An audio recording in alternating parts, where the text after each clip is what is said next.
ಇವತ್ತಿನ ಒಂದು ವಿಡಿಯೋದಲ್ಲಿ ನಾವು ಬ್ರೇಕ್ಫಾಸ್ಟ್ ಹಾಗೂ ಸ್ನ್ಯಾಕ್ಸ್ ಆಗಿಯೂ ಸಹ ತಿನ್ನುವಂತಹ ಯುನೀಕ್ ರೆಸಿಪಿ ಟೊಮ್ಯಾಟೊ ಆಮ್ಲೆಟ್ ಅಥವಾ ಬೇಸನ್ ಚಿಲ್ಲ ಮಾಡೋದು ಹೇಗೆ ಅನ್ನೋದನ್ನು ನೋಡ್ತಾ ಇದ್ದೀವಿ.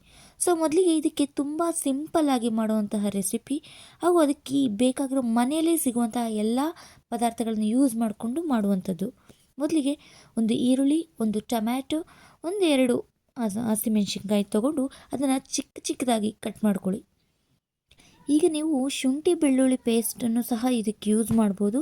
ಅಥವಾ ನೀವು ಯಾಕೆ ಶುಂಠಿ ಬೆಳ್ಳುಳ್ಳಿ ಪೇಸ್ಟ್ ಯೂಸ್ ಮಾಡಿ ಅಂತ ಹೇಳ್ತಾ ಇದ್ದೀನಿ ಅಂತಂದರೆ, ಕೆಲವರು ಅದು ತಿನ್ನುವಾಗ ಬಾಯಿಗೆ ಹಂಗೆ ಸಿಕ್ಕರೆ ಅದನ್ನು ತೆಗೆದು ಸೈಡಿಗೆ ಇಡ್ತಾರೆ. ಸೊ ಆ ಕಾರಣಕ್ಕೆ ನೀವು ಪೇಸ್ಟ್ ಬಳಸೋದೇ ಬೆಸ್ಟ್ ಅಂತ ನಾನು ಅನಿಸುತ್ತೆ.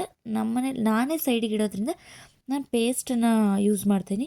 ಸೊ ನನಗೆ ಎಷ್ಟು ಬೇಕೋ ಅಷ್ಟು ಒಂದೊಂದೇ ಟೊಮೆಟೊ ಒಂದು, ಈರುಳ್ಳಿ ಒಂದು ಆ್ಯಂಡ್ 2 ಹಸಿಮೆಣ್ಸಿನ್ಕಾಯಿನ ಚಿಕ್ಕ ಚಿಕ್ಕದಾಗಿ ಕಟ್ ಮಾಡ್ಕೊಂಡಿದ್ದೀನಿ.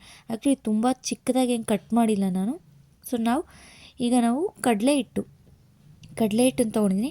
ಈಗ ಬೌಲಲ್ಲಿರುವಂಥ ಕಡಲೆ ಹಿಟ್ಟಿಗೆ ಕಟ್ ಮಾಡಿರುವಂತಹ ಎಲ್ಲ ತರಕಾರಿಗಳನ್ನು ಹಾಕ್ತಾಯಿದ್ದೀನಿ. ಟೊಮೆಟೊ, ಈರುಳ್ಳಿ ಮತ್ತು ಹಸಿಮೆಣ್ಸಿನ್ಕಾಯಿನ ಹಾಕಿದ್ದೀನಿ. ಸೊ ನಾವು ಇದಕ್ಕೆ ಕೆಲವೊಂದು ಇಂಗ್ರೀಡಿಯೆಂಟ್ಸ್ನ ಆ್ಯಡ್ ಮಾಡ್ತಾಯಿದ್ದೀನಿ. ಅರ್ಧ ಟೇಬಲ್ ಸ್ಪೂನ್ ಅರಿಶಿನ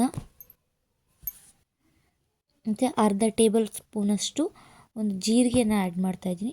ಸೊ ಇದಕ್ಕೆಲ್ಲ ಟೇಸ್ಟ್ ಬರುತ್ತೆ, ಜೀರಿಗೆ ಫ್ಲೇವರ್ ಬರುತ್ತೆ. ನೀವು ಬೇಕಾದರೆ ನೀವು ಅದಕ್ಕೆ ಏನದು ಜೀರಾ ಪೌಡರ್ ಸಹ ಯೂಸ್ ಮಾಡ್ಬೋದು. ಸ್ವಲ್ಪ ಅದನ್ನು ಫ್ರೈ ಮಾಡ್ಕೊಳ್ಳಿ. ಸೊ ನೆಕ್ಸ್ಟು ಜಿಂಜರ್ ಗಾರ್ಲಿಕ್ ಪೇಸ್ಟನ್ನು ಆ್ಯಡ್ ಮಾಡಿದೆ.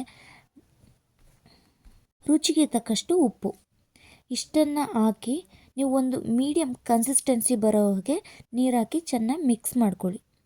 ಮತ್ತು ಇನ್ನೊಂದು ಏನಪ್ಪ ಅಂದರೆ, ನಿಮಗೆ ಎಷ್ಟು ಖಾರ ಬೇಕು, ಎಷ್ಟು ಈ 2 ನಾವು ಹಸಿಮೆಣ್ಸಿನ್ಕಾಯಿ ಯೂಸ್ ಮಾಡಿದ್ರು ಅಷ್ಟು ಸಾಕು ಅಂದರೆ ಓಕೆ, ಇಟ್ಸ್ ಗುಡ್.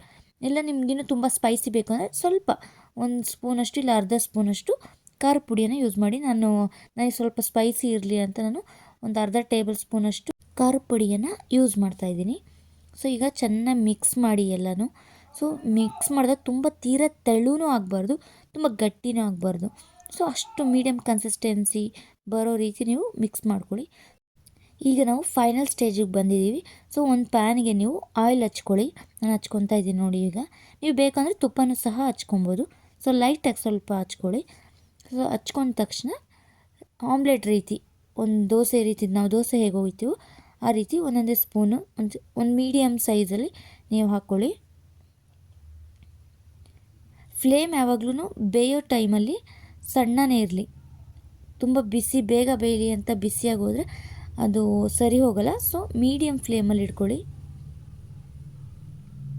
ಸೊ ಯಾವಾಗ ತಿರುವಾಕಬೇಕು ಅನ್ನೋದು ಕೇಳೋದಾದರೆ ಅದೊಂದು ಬಬಲ್ಸ್ ಥರ ಬರುತ್ತೆ. ಬಬಲ್ಸ್ ಥರ ಬರೋ ಟೈಮಲ್ಲಿ ಅದು ನಮ್ಗೆ ಕಾಣಿಸುತ್ತೆ, ಬಬಲ್ಸ್ ಥರ ಬರ್ತಿರೋದು ನೋಡಿ, ಇಲ್ಲಿ ಕಾಣಿಸ್ತಿದೆ ನಿಮಗೆ. ಸೊ ಆ ಟೈಮಲ್ಲಿ ನೀವು ಅದನ್ನು ಫ್ಲಿಪ್ ಮಾಡ್ಬೋದು, ಉಲ್ಟಾ ಹಾಕ್ಬೋದು. ಸೊ ಚೆನ್ನಾಗೇನೋ ಕಾಣಿಸ್ತಿದೆ. ಫಸ್ಟ್ ಟೈಮ್ ಮಾಡ್ತಾಯಿದ್ದೀನಿ ನಾನು ಸಹ.